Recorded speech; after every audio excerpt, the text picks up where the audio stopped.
promised. I said, God has promised. Yes, yes.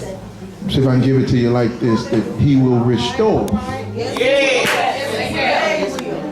that the,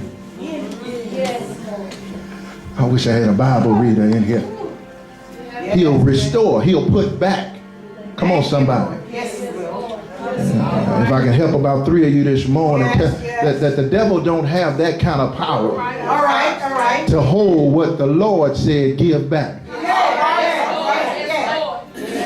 I wish I had a fair church right there.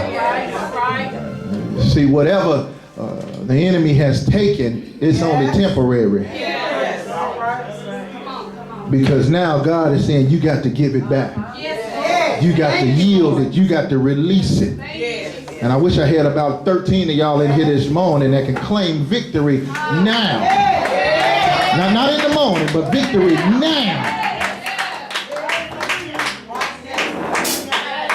You got to get to the place where you can offer God an in spite of praise. So how we magnify his holy and righteous name. How many know that my hallelujah belongs to you? My hallelujah belongs to you. Would y'all help me say it again? My hallelujah belongs to you. My hallelujah belongs to you. My hallelujah belongs to you. Yes, it does. My hallelujah belongs to you. All of the glory. All of the glory belongs to you. Yes, it does. Come on. My hallelujah belongs to you. Would y'all tell him he deserves it? You deserve it. Come on, tell him.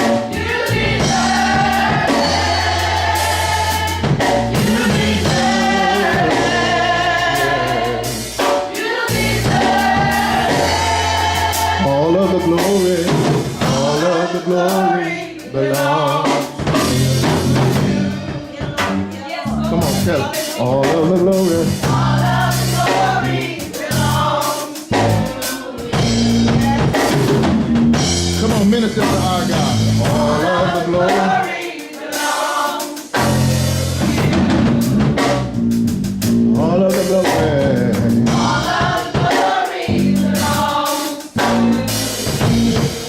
Come on, one more time. You deserve it.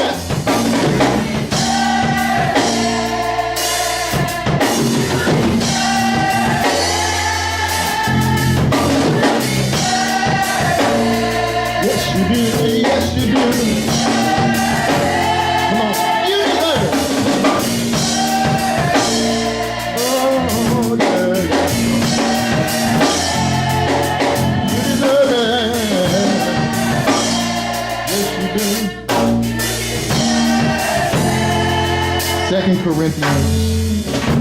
2 Corinthians chapter 4. Y'all just ain't gonna act right today.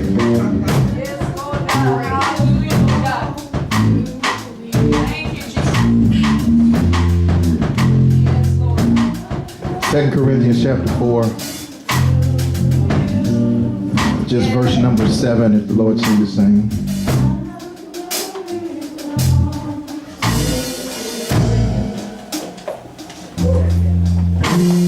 All of the glory belongs to you. 2 Corinthians chapter 4. Come on.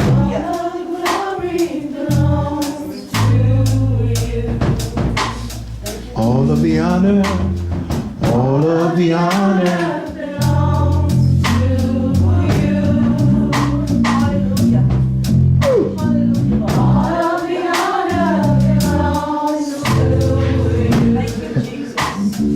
2 Corinthians chapter 4. All of the praise. All of the praise belongs to you. Somebody need this morning. Thank you, Lord. All of the praise belongs to you. Lord, I don't want any of it. I don't want any of it. So all of the praise. All of the praise belongs to you. Yes, Lord. All of the praise belongs to you. So then answer the question, why? Because you deserve it. All the things you've done for me this week, all the things that you didn't allow to happen to me, how you kept your angels encamped all around me. Come on, you deserve it, yeah. Oh, yeah, yeah. You deserve it.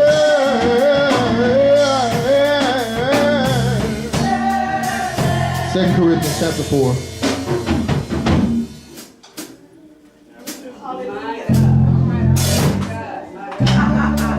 All right, man. Hallelujah. Thank you, Lord. Yeah. Thank you, Lord.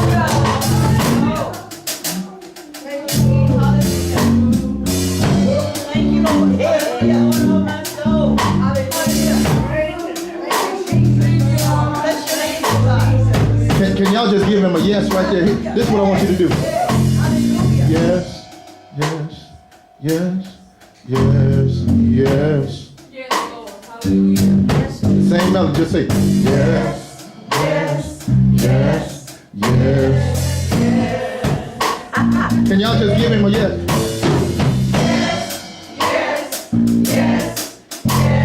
Yes. Give him a yes.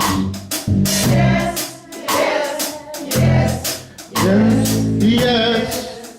Come on, one more time. Just give him a yes. That's what he wants this morning. Yes, yes, yes, yes, yes, yes, yes, yes, yes. One more time. Yes, yes. I hear it. I hear it. Yes. Come on, tell him you deserve it. You deserve it. What does he deserve? But yeah, come on. You deserve. Yes, you do. Yes, you do. What did he deserve? But yeah, come on.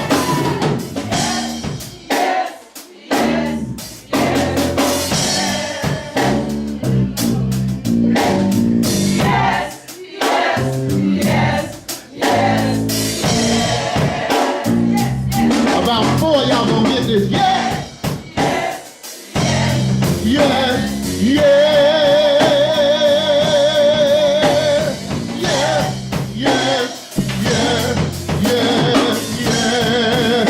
You deserve it. A yes from my heart. Yes, from my spirit, Lord.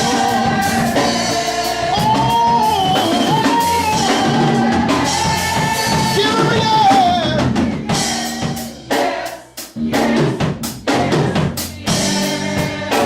Well, y'all doing y'all good playing now. But yes. It don't matter what else is going on in my life. I'm giving him a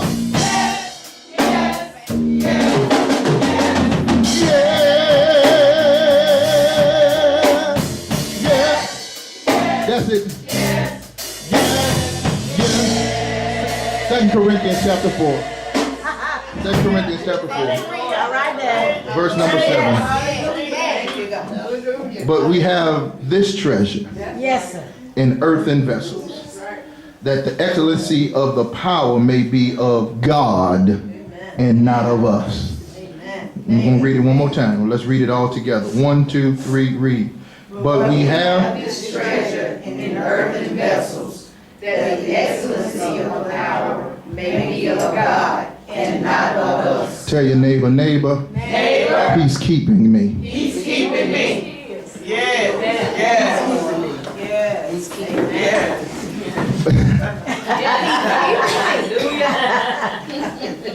Do you got it yet? Yes. All right. Tell your neighbor, he's keeping me. He's keeping me. Short brevity this morning, let me share with you that God is awesome. Yes, yes, yes.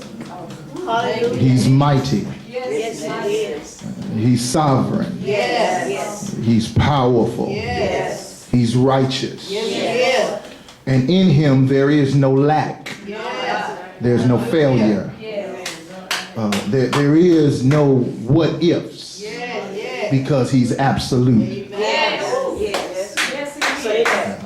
He's absolute, which lets us know that there is certainty and assurance in the God that we serve. This Corinthian passage, if you will, alludes to the fact of how Paul encourages the church at a time of persecution and yet frustration. He gives them this salutation to let them know that what you have is greater than what you'll ever experience. I just said something right there. I said, he says literally what you have is greater than anything that you'll ever experience. So the totality of the text, as I pour a gallon and pound step, he says, but we have this treasure. What is the treasure that we have? We have the gospel of Jesus the Christ. And that you have possession of in such a way that it has a reality that when you tap into what's inside of you, you have something that the world cannot contain. But we have what? This treasure. We have this valuable thing, this thing that was given unto us. And let me help you by understanding that has been given unto us is the only thing that keeps us. All right. Somebody missing me. I said that has been given unto us is the only thing that keeps us. That has been given unto me is the only thing that's keeping me. That has been given unto me is the only thing that's keeping me. And because it's keeping me, Sister Nicole, it allows me to understand that it keeps us suitable for suffering. That's the first thing already in the text. It keeps us and it keeps me suitable for suffering because I have this treasure. It's always under attack. That I have inside of me is always under attack. Because the enemy is trying to make me abort that's inside of me, make that's inside of me be dormant and dead. But I've been given it by God, and that has been given unto me is keeping me. I wish I had a fair church in here that can testify. If you had not had the God on the inside of you, if you had not had the treasure of the gospel, you'd have lost your mind based upon what you've been through. But that I have inside of me is what's keeping me because it allows me to be suitable for suffering. In other words, that when I'm attacked now in these days, it don't take me out like it could have. Because I got something on the inside. I got a treasure. I got a valuable thing that keeps me anchored, keeps me rooted. And when the enemy comes up against me, I got something to fight with. So he's keeping me. And the way he's keeping me is by what he's given unto me. So we have this treasure. And Paul wants to remind them, Paula, to understand that no matter what attacks you go through, no matter what situation you face, he tells them later on in Philippians, he said, I've learned for whatever state I'm in to be content. I've learned how to deal with things that may come up against me. I know how to live on the street of prosperity, but I also know how to live on the boulevard of being a peasant. He said, it does not matter right now because no matter what I go through, I got something on the inside that keeps me, which lets me know I'm suitable for suffering, and my perspective is not now but later. Somebody needs to get that right here up in UBC this morning. See, what you're dealing with now is not from your past. What you're dealing with now is trying to make you abort your tomorrow. Oh, hallelujah. Yes, in this place. I feel God's presence moving in this place. See, you're facing some stuff right now, and you don't think you're reaping from a past problem or a past sin or past circumstance. No, you already paid for that, baby. What you're dealing with right now is trying to prevent you from walking in the purpose, prevent you from walking in the destiny, prevent you from walking into what God has prepared for you. But since you're suitable for service, it may attack you externally, but it can't destroy you internally.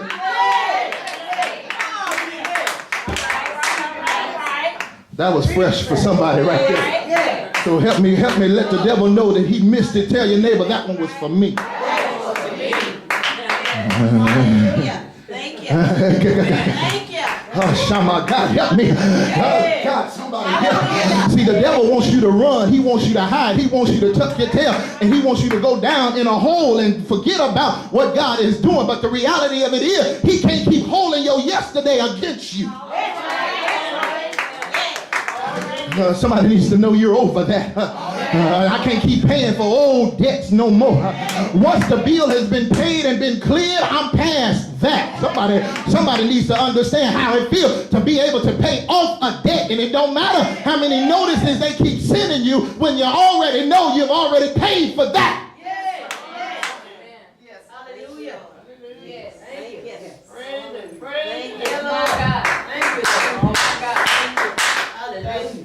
And see, sometimes when you've already paid for a debt and you've already been cleared, even though it's still on your record, it doesn't reflect where you are. I wish I had the right house here. Let me see if I can put it in your lap like this. God has a way of spiritually expunging your past. In other words, they may try to keep a record of it, but they can't hold it against you. He said you're suitable for suffering. And your suffering is not based upon the past. It's based upon a perfect choice to accept Jesus Christ because he got an assignment for you later. He says, but we have this treasure. This is hot for y'all. We have this treasure in earthen vessel. It keeps us suitable for suffering. That's the treasure that we have. But since it keeps us suitable for suffering, Steph, you're always subject for a real celebration. He said, because you got the gospel of Jesus the Christ on the inside, and it's a heavenly treasure. I wish I had a fair church here. It keeps you in a mindset and a mentality to your subject for real celebration is the fact that I've been redeemed. In other words, I've been brought out. Come on, somebody.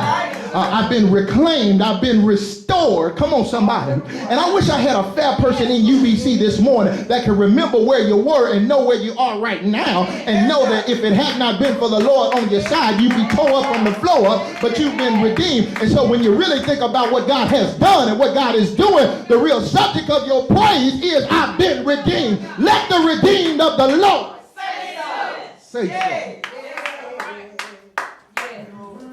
So he's keeping me. Yes, he is. Yeah, okay. All right. It'll help you down the road if you go on and get it. Keeps us suitable for suffering, but you're subject for real celebration. And the real celebration is not so much of the material things in life, but it's the manifestation of what he has worked out in soul salvation on your behalf. Can I give you this? If it had not been for what he had given you that is keeping you and what he put on the inside of you to restore you and redeem you and allow it to be the subject of your real celebration, you'd have cracked, not crushed.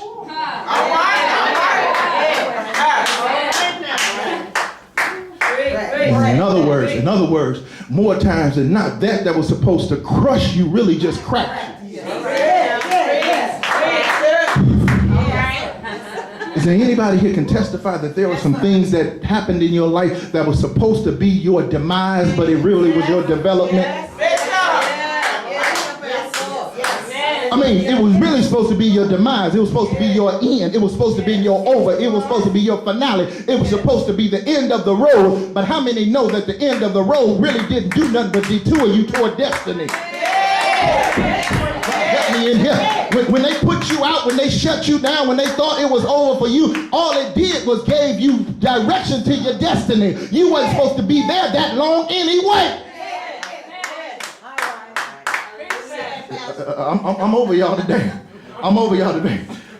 Somebody said crushed. Crushed. Not cracked up. Not cracked up. Tell them, say, I was in the warmer. I was in the warmer. But I cracked. But I cracked. But I didn't get crushed. But I didn't get crushed. In other words, sometimes God has allowed you to go put you in some hot situations so that you can see the cracks and so that the sun can really shine through. I got this treasure on the inside. And the only way the treasure on the inside is shown is when he holds you up to be sun tested. Yeah. All right. Yeah. All right. All right. I got 3 people that got good to y'all too, huh? I'm through. If it wasn't for the cracks in you, you couldn't see the treasure inside of you. Can I put it in your lap for real? Yes, sir. See, because we have this treasure in earthen vessels. The earthen vessel is made up of the clay jar, and the jar is not as valuable as what's on the inside. Yes. See, it puts you in the mindset and mentality, Sister Peggy. If you took all of your valuable things, took your rings and your watches and all of your money, and you put it, if you will, in an old jar, old cookie jar. Come on, talk to me, somebody. People that come in and rob your house and break into your house, they wouldn't think you had some good stuff in the cookie jar. The cookie jar don't really have a whole lot of value. It's not the vessel, but it's what's on the inside. Come on, talk to me, somebody. We have this treasure in earthen vessel. In other words, the earthen vessel is decaying. The earthen vessel is falling away. The earthen vessel has blemishes and cracks in it, but it's not what's the outside or what the jar is made of or the jar itself. It's what's on the inside.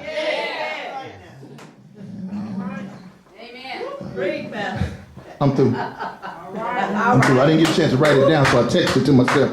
All right. He's keeping me. Yes. We have this treasure in earthen vessels, right? Yes. That was given to us is the only thing that keeps us. It keeps us what? Suitable for suffering. That's the treasure. Subject for real celebration, which is the fact that I've been redeemed. And if it wasn't for the cracks you see, you couldn't see the treasure that's inside of me. He says in the scripture that leads us to this last thing, and I'm going to the house, that because we've been subject to the real celebration and because of what has been given unto us, it stabilizes us for service. Amen. Hallelujah. Thank you, Lord. Somebody shall stabilize Stabilize. for service. For service. But we have this treasure in earthen vessels, that the excellency of the power may be of God and not of us. In other words, that he's given you has stabilized you or put you in a place, a position, a posture that you may serve out your soul's salvation. What he given it to you for it to just be inside and not do nothing. Big Mama and them used to sing a song that went like this. Something on the inside, working on the outside. Oh, what a change in my life. Says I got the Holy Ghost on the inside, working on the outside. Oh, what a change. So he gave you something that's keeping you that it may manifest to help somebody else. Tell your neighbor, say neighbor, no matter what the devil does, what I got on the inside is what's really keeping me. Come on, put your hands together, give God a hand of praise. If you ain't get it now, you ain't gonna get it. The door is open. The invitation is extended this morning. He wants a yes.